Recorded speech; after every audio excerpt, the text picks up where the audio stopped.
What is going on? Order in the court. Okay. All right. So yes, we are joined, of course, by Dr. Ofweneke, who is laughing like it is. Come back. He's laughing instead of for yourself off. Here on the Power Breakfast Show. Remember, you can keep talking to us. You can keep talking to us using the hashtag Power Breakfast as we try to contain this man, who is the doctor himself, Dr. Ofweneke, of course, doing with dengue. No, can we first start off by saying that he's an international comedian, in case you're just getting to know. Thank you for making that clear. International comedian, international husband, international father. So international husband means you have... Back in the village, they call me MBA. What does that mean? Married but available. I have to say, I saw a picture of your wife, or your soon-to-be wife. You proposed, right? Oh, yeah. You have to remind me about that. No, she is gorgeous. I know. Beautiful woman. Have you seen the picture? Yeah, I've seen the picture. I didn't expect that. I was like, hey. Why is it that people expect comedians to be having very... Because you know, there are faces which are beautiful, and there are faces you look at and you say, we thank God. But I normally tell guys, when you're choosing a wife to marry, you know, you're not choosing for yourself alone. You're choosing for your future, for the face of your children. How are they going to look like? If you choose, if you see my daughters, because I have two daughters, Faith and Debbie. If you look at them, these are children who can do nice advertisement for cologne, for soap, because their faces encourage you to use that kind of a soap. But if you choose a man, a lady who is otherwise, we thank God. Otherwise, the only advertisement those children will do are mosquito repellent advertisements. So you guys have to be very careful. You have to choose, and even ladies also. And I don't want to say this, Joy. This one I have to make it very clear because I know my pastor is watching. A good lady comes from where? From God. You must always pray. But ladies, you must be specific again. If you're going to pray to God for a man, tell God, oh God, I am looking for a senator. Lord, I'm looking for a governor. First of all, insist, Lord, in fact, I'm looking for a finance director at Royal Media. Are we together? But ladies, you find a lady in church, oh, Father God, I'm praying for a man who will give me security, a man who will take care of me. Then when God brings you a watchman, you can speak. Did you not want security? No, like basically, if you want it, so be specific with your prayers. Number two, don't marry. You see, like this kind of man. We are the best people to marry. With this kind of body size. We are the best people to marry. We are called spiritual divine wisdom. When you look at a man, you marry a man who, even if he beats you up, God forbid, you can still report to your parents, your father and your brothers, and they can deal with him. So your side. You go marry with his Rabu. This one will do a combination with your family. Number three, check the size of the lips. There are so many men who cannot even say Barack Obama, they say Ofweneke, let's just pause. The first time I met you, I laughed like cried, as I'm about to do right now. You are a very, very funny man. And you're very well known. You're all over at events, you're on TV. But let's go back to the roots. Can we go back to his roots? Willis was telling me something about you. I love roots, especially Beverly Isaac. I knew it. I knew that's where you'll go. You see the roots you are talking about. Tunaongea about wacha join the Ulize swali. No, I just want to know where you're from. At this point, I'll ask myself the question. Where did it come from? Where did it all come from? Me. My father and my mother. And after that, how did you develop the comedic skill? Let me be very, very honest. There are some careers which you're normally proud to say you dropped out. I mean, I'm never ashamed to say I'm a law school dropout. You see, you cannot say I am a weavery and basketball dropout.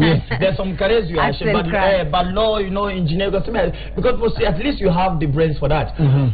Basically, when I was in high school, I always knew if I was going to get into entertainment, I was going to be an artist.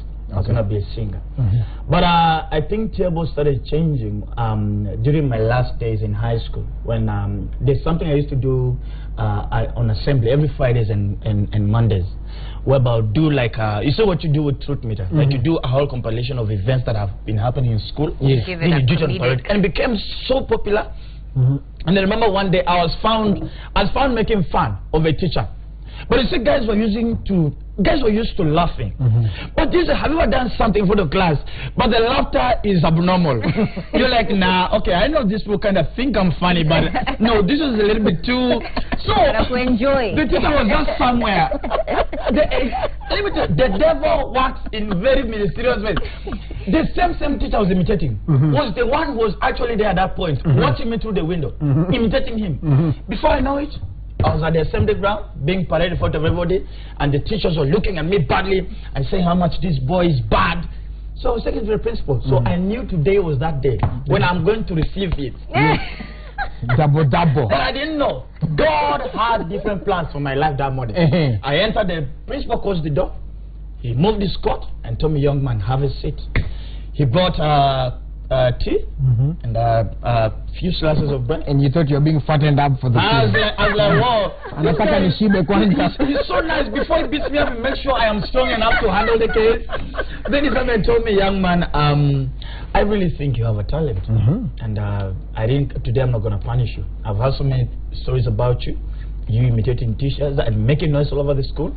But I think you should start thinking about it. You can actually make a living out of it. But when I cleared, that was a no story to my old man.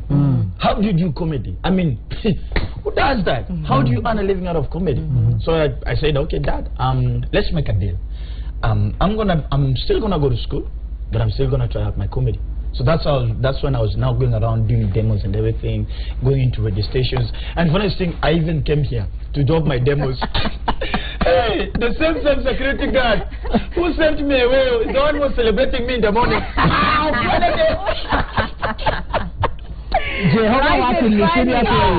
is funny. And even there's a girl who refused me 5 years ago. A girl. Now she's looking for you. I know, and she's like, oh my God, look at him. Then he looks at the boyfriend and is like, what did I settle for? So I remember at that point, I was still trying to find myself. I was still trying to find if this is.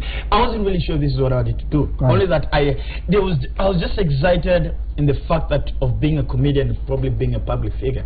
So I was just doing it for the sake. And even the kind of jokes I was doing at that time was jokes about mosquitoes and how mosquitoes from Karen and Kibera behave. And thank God I grew out of it. And it's because I had not defined myself. I had not found myself. Right. But I remember one day when I just looked at my lecture and I was like, hey, can I go to the washrooms? And he was like, okay. So I carried my bag and I was like, do you need a bag? He was like, yeah. Consider what I ate yesterday. I need my bag for the washroom. And Willie's enjoyed. That was like the last day I was ever in that class, and it was one of the biggest risks that I have ever had to take in life. Right. Whereby I have to live because I have passion in both. Because one of the time you find me at home watching series. You find me watching Boston Legal, Law and Order, Suits and everything, because that is my passion. For law. But then again, there was this other passion that just kept on pulling me. And I knew I had to let go of one to follow the other. And that's when comedy came. But it has not been easy. And that's what I normally tell guys, easy rise is always equal to easy fall. You must don't even go there. Shut up, Doctor. I mean, what? Easy rise. Easy rise is always equal to easy fall. No matter what. Because you must go through some certain process. And that's what I normally tell guys who are like, oh, Ofweneke, I admire you so much. I'm like, you can't be like me. No one can be like you. No one can be like you. Nobody can be like Fred. I mean, you're just the original copy. No one can be like Fred. Exactly. Fred is different. I mean, trust me. But I like the shape of his head. Looks like a coat of arms. Fred in the Muli, coat of arms. There he is. There you have Fred in the Muli and his coat of arms.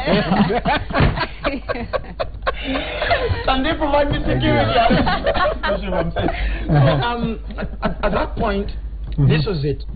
When I got into the industry, comedy in general has become very competitive. And I am very happy at this level whereby comedy has grown. I earn a living basically out of comedy. Nothing else in life. But again, Willis, you have to be one, smart. Two, you have to understand yourself. Understanding yourself as a brand helps you to be able enough to understand the kind of people you target. But let me ask you, how did you do, because you're not originally from Nigeria. It's really hard to say it. I had to say just killing. And I just found that out. I didn't know that. You didn't know that? No. So he's not. He's my friend. And he's and we chat and put emojis. An emoji. No, this is the part for that emoji for. the one that looks like Hussein Mohammed. Like this. What? Okay, tell this story. Tell us about how did you choose to do the Nigerian, and where do you come from originally? Let's start there. Then you can tell us why you picked. Let me answer the first question, then I'll answer the Which second. Which is the first one? Do you the first is why Nigeria. Okay, yeah, go ahead. You're really insisting on this. You're not from Nigeria. You are not. Give it a tell the truth. We found you. Liar. It's because I think that probably if I never get to heaven, probably it's because of this comedy thing. God be like, you lied. I took you to Kenya and you cheated the whole world. You're from Nigeria. Go to hell. Go to hell, Fred. So this was it. When I was getting into the industry, God gave me one point of a wisdom. Is that you always have to have something unique, something that stands out for people to appreciate you, whether negative or positive. You get. And I thought to myself, number one, where is my vision? I just don't want to be called what Nigerians say a local champion. Village champion, whereby you're only big in the village, but out of the village you are nothing. You see, I didn't want to be an unripe mango just hanging on a tree. I didn't want. So I told myself, one, I have to find a way of how I will not do shame for Swahili jokes. Okay, you get. So I said I'm only going to train myself in doing what? English content alone, so that I'm able to create a product that is sellable across the borders. International. That's why you call yourself the next BET host. Yes, I am going to be the first African stand-up comedian to host the BET Awards. Watch this space. It's gonna happen. So y'all better get my numbers and my pictures right now. Get the selfies. Yeah, you know when you get to BET, you are only allowed 3 photos in a day. So be like pa, like 3, number 3. So I told myself, first I gotta do the English, but then again I needed to find a fallback, an originality. So I looked at which was the biggest country in terms of wave in the entertainment industry, and truth be told, Nigeria is doing good. I mean, in terms of music, in terms of movies and everything. And I said, I'm going to use Nigeria as an identity. But what I normally tell guys, it's not the accent that is funny, Joy. It's what you use to say using the accent. Because I can fungia Willie inside the room.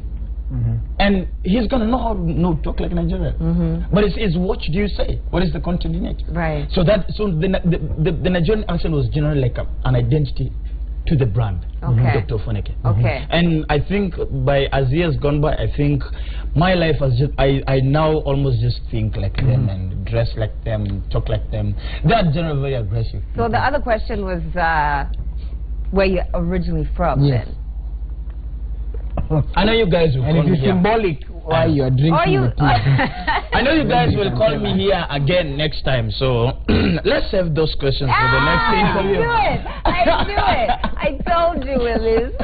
Yeah, but if I'm drinking tea, y'all can... How about you just sip tea? Yeah, I love tea. I love hanging on choppers, so... Oh, no, we know where you're from. We know where you're from. So, you're relatives. Yeah, let me basically... So what if... relatives? Yes, you're relatives. They're the ones... Why are you forcing this, bro? I'm not forcing... You're the one who said you've been hanging on trees and stuff. My question is this. Talk to me, bro. When you told your I mean, you know, it takes, for the Kenyan context of the African, basically the African father, if you tell them, you paid for me school fees, and then, I just took my bag and decided I'm going for number 1 or 2 and decided, I'm leaving this thing, this law, and now I want to become a comedian. What was the reaction? Wacha nikwambie dokuta. Hiyo dokuta unasema. My dad, let me tell you, I think those are one of the toughest things for my dad to accept. It took him a while. And the person who I knew supported me from the beginning and was very comfortable was my mom. But I knew dad was ish. I was like, what if this thing doesn't work? And you know, the way media is, are you sure it's going to pull out and everything? But I must say, 3 years down the line, my dad is actually one of my biggest fans. To my dad, I'm the funniest comedian. And there's nothing you can tell him about that. So I think at times it takes you to change their perception. Right. You get? So it's up to you to make sure you prove them that this thing can really work. So do people like stop you on the street all the time in town and ask you to make them laugh? I hear comedians, that's annoying to you guys. It's annoying. It's like a doctor. It makes me laugh. Just meeting a policeman like, hey, you're a policeman. Arrest me. Shoot me. You're like, oh, doctor. I'm a doctor. Inject me. You're like, prove it. Prove you're a doctor. Prove you're a doctor. Treat me. And Kenyans should really stop it. But one thing I still appreciate about is that Kenyans have matured enough to appreciate art, and that comedians now have a place in the society. If I get into a place, I'll actually be moved from the back seat to the front seat. That I mean, that we and for a long time it's been just musicians that we revered in a certain way in this society, but now comedians. I think, Joey, it was a journey. Because the musicians had that privilege. Then sooner or later the DJs joined it. And now DJs have acclaimed, they have respect in the society right now. Then comedians. Some of them. Exactly. Yeah, very important. Some of them. No shame. No shame. No, you clearly throw everybody. I forget that part and continue. Oh, welcome to 60 Shades of Joy all up on your screen this morning. All day, every day. She's like all day, every day.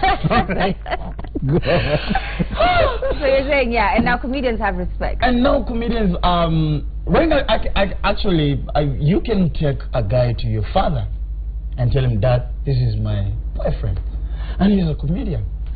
And you're not like, you're the Muzuri and I take Chicago.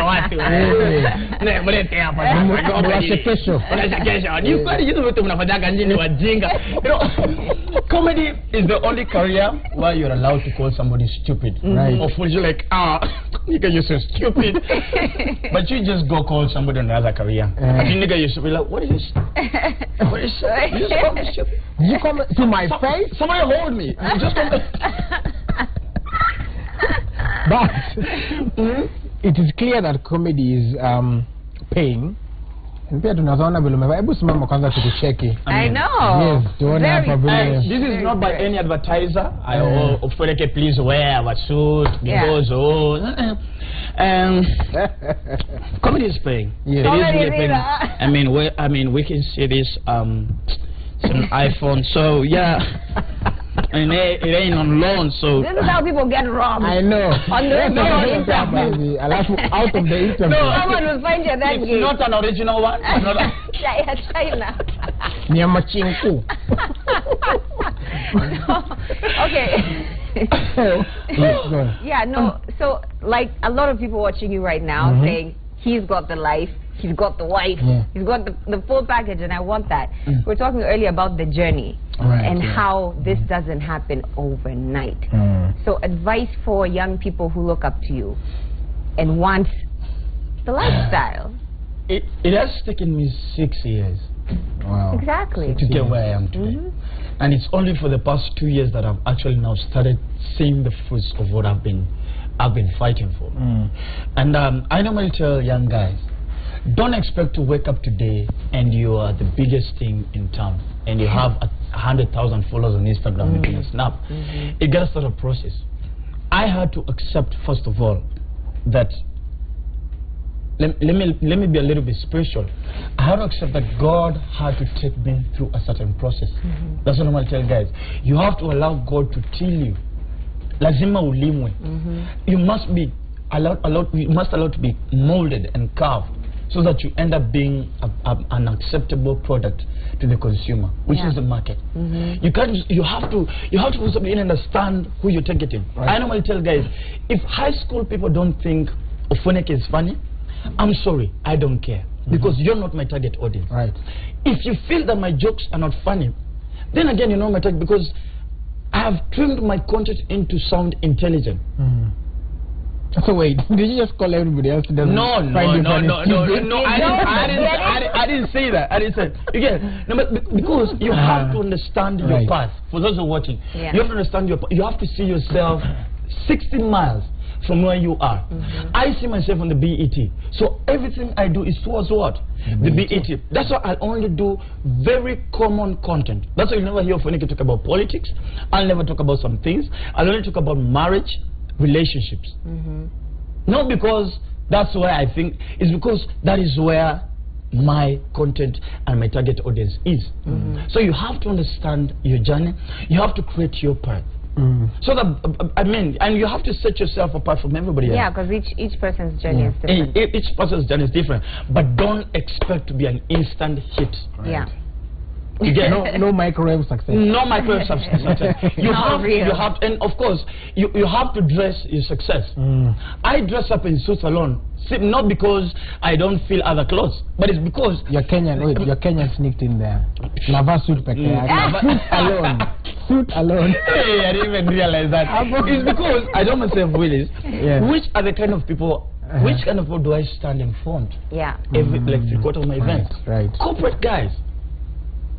And I love that comedy has reached a part whereby you can dress up nicely, smell good, get the microphone, deliver humor, intelligent humor.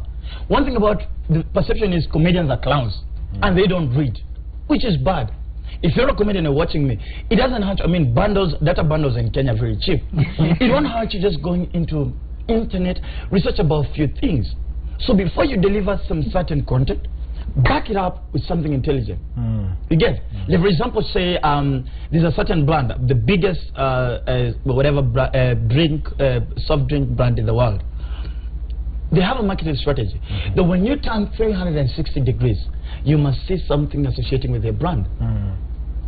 Do that, then deliver a joke about a soft drink. Sound intelligent. We're not clowns anymore. Gone are the days when you have to paint yourself, put so many clothes in our time, look funny. The colorful wig. Yeah, like, and pretend. You know, we're done with that part. Kevin Hart doesn't do that. Steve Harvey doesn't do that. Jimmy Kimmel doesn't do that. You have to do that. Number 3, look for a mentor. Look for someone to work with. So does it be a mentor in the line of comedy or just a mentor in general? It can be someone either in your line, but someone who probably shares the same principles as you, but not really necessarily in your line of So who did career. you look up to? Like for me in Kenya I won't call them mentors. I would just say these are guys who we share ideas. And biggest guys who we talk in often. Jalango, MC Jesse, YY. Those are like guys who Sleepy David guys. Those are guys who we hang around with. But a mentor is somebody who you've never shared oxygen at any point. Are we together? Because really, if you're my mentor and then you're not challenging me, I'm sorry, because we are together. You get it? So look, a mentor is somebody who you can't reach them. Because every day you strive to forgive them. That's why I said, which guy do I want to be with? And that's why I call myself the African Steve Harvey. Because that is where you're headed. You want to be. You find in fact, that is where you're headed.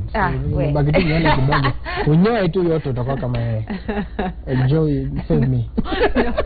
Do you find that the culture of comedians here in Kenya, like, do you guys support each other? Is it kind of each man for himself? I know you've mentioned a couple of people that you hang around with, but how, you know, is there jealousy? Is there stiff competition? What I will tell you, comedy is like it's like a relationship, I mean, there's jealousy, there's insecurity at some point, but I was worried about that in the beginning. But this is I can say I'm happy that now guys have learned that we are not competitors. We are friends. Because Joy, unless you've done all the corporate events, unless you've emceed all the weddings, why are we fighting?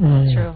There was a time when guys thought there was beef between Obinna and I, because I mean we're both doing Nigerian thing. And I told them, guys, listen, has Obinna done all the weddings? No. Have I done all the weddings? No. Do we do each other's jokes? No. We are boys. And I feel I first told you there's a time when I was headlining a comedy show in Uganda. And I felt so jealous when I found Ugandan comedians sitting down, Joey, and listening to each other's jokes. And I was like, whoa, wait a minute, this doesn't happen at home. Let me tell you, actually, unfortunately, in the recent past, it would have been a very boring situation being in the middle of some comedians in Kenya, because we don't want to be funny each other, because I'm a little bit scared. Steal my joke. If I say something funny, you'll be like ah.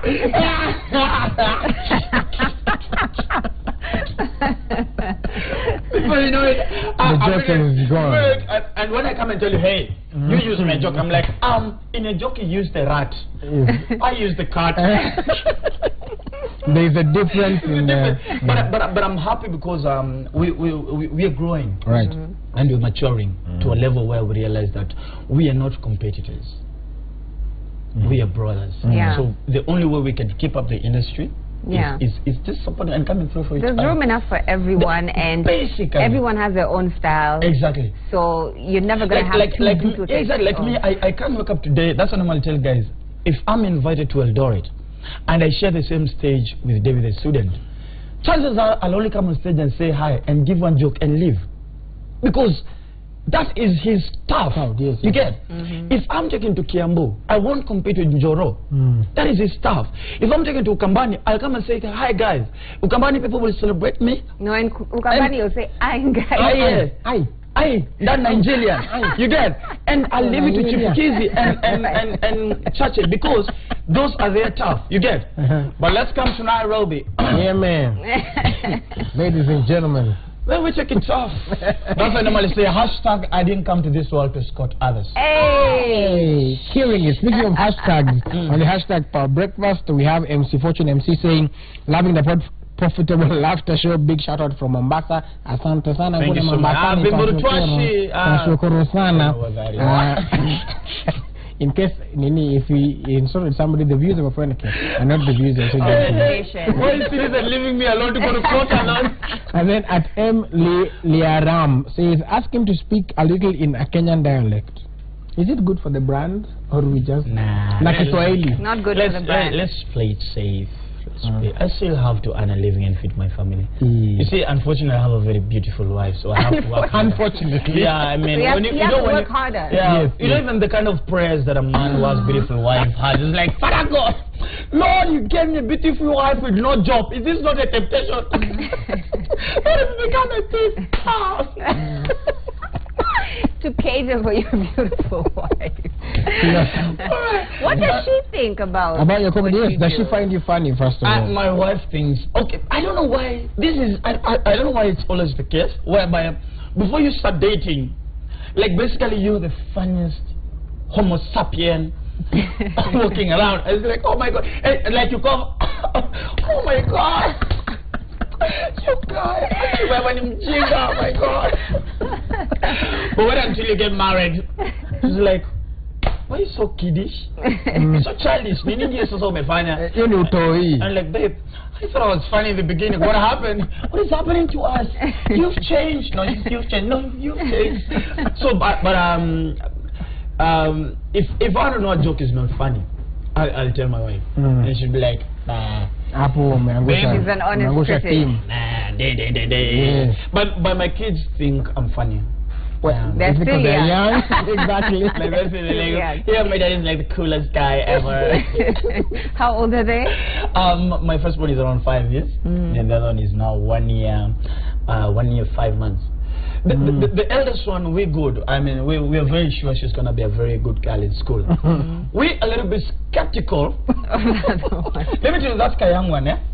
When she realizes you all don't have attention on her, she'll go switch off the TV, put on the home theater on full volume, then she'll look at you like. She realizes you still not pay attention to that. She'll go to the balcony or the bathroom, put on water, then just watch it. Pick all the tags and everything, put them inside the toilet, and then watch it. So she's going to be an entertainer. I can tell her favorite dancing style. Her favorite dancing style is this. The yo-yo. Is she twerking? There's a day I found her like this. You said no. Yo. No. I'm a smack you. Said, no, baby, no. It's like, no, you all can only dance to We Give You All. Okay? Put your hands up. Put your hands up. That's the only dancing style you should know. It is the hands that go up, baby. The hands. That's the point of figure. You want to rebuke that young one of the devil, like, you just devil, like, come out! Come out! Maybe she's been watching music videos. My niece, when she was younger, that's all she watched. Like, she didn't watch cartoons. She was just in front of the TV watching music videos. And that's what happened. I think it's something that literally goes. Then she can hide the remote for 1 week. Wow. And you will look for that remote. The whole house. Then she'll just was like, I think I've tested you guys enough. Joey should go where the remote was. She like, taga, taga, taga, taga. Then as a father, you have no option but to always understand what she's saying. So at times you just find yourself in a conversation. And you're like, then she'll even laugh. You're like, I think she has those mama boga tendencies of doing high five. Like, where did you get that again? I think Mama Boga tendency. And then you have to end it with that. Yeah. Like this. You go find when they're cutting those burgers, because they're normally the two of them. So you see their finger the lessons. We're like, the shop on the bonake, Jana.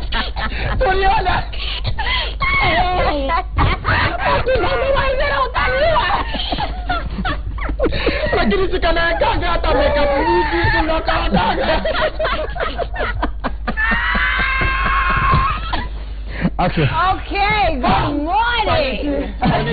Sanity. We're back. Okay, now, of course, this conversation can go on and on and on and on. But unfortunately, we have to end this there. Can I say I was loving the country music as you close up? Yes. That was Elvis. Elvis, thank you very much. I think that's the kind of music we should be listening. The men in suits like us and ladies who dress well like Joey. This is the kind of music for rich people. But I normally say Kenyans, you need to raise up. I mean, we need to pull up our socks. Yes. Especially Kenyan men. You do hear the kind of songs that Nigerian men sing for the ladies? Yes. Are you gonna dance? Hey, if I show you my money, but chop my money, because what? I don't care. You have told this lady, I am assuring you of financial stability. Yes. Everything is done. Why are you going to Kenya the kind of songs we're singing to ladies? No, mina dandia too, come on. No, mina, no more. You tell this lady, where I live, there's no security, so date me at your own risk. Basically just ask for hardship allowance from the government. We need to do better. We will end it on that note, of course. Dr. Ofweneke, where can they follow you finally? Dr. Ofweneke. Which camera? This one, yes. On Twitter at Dr. Ofweneke, on Facebook Dr. Ofweneke, on Instagram at Dr. Ofweneke, and of course I'm the only comedian with a website, www.drofweneke.com. Yeah.